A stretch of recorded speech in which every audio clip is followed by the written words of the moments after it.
Today, state officials took on allegations of voter fraud in the presidential election during a legislative hearing. While some reports are still under investigation, almost none have been substantiated. 11 Alive's Doug Richards has more.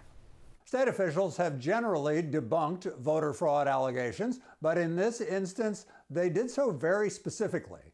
Despite attacks on Georgia's election from President Trump and some of his backers, state election officials say the 2020 election was free of any significant fraud. The Trump campaign complained that more than 2,000 felons still under sentence voted illegally. The state says it is investigating 74 potential felons who cast ballots.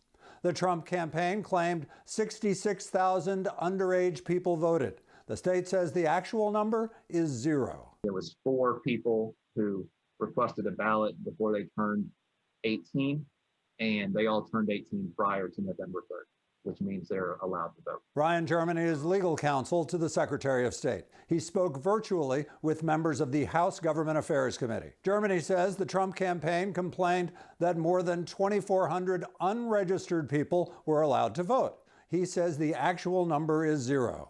The Trump campaign claimed 30,000 people voted in Georgia and another state. Investigators have found 3 such voters. The Trump campaign complained that 10,000 dead people voted. Germany says they've found 2 instances. Generally, what that goes to is if someone has died recently and a family member votes for them, and that handful of instances is consistent with what we see in every election.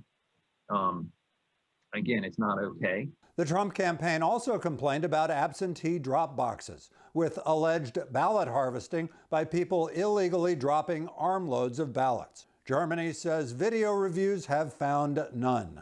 The Trump campaign also complained a lot about signatures on absentee ballots. Georgia Republicans may be gaining momentum to change the law to restrict absentee ballots.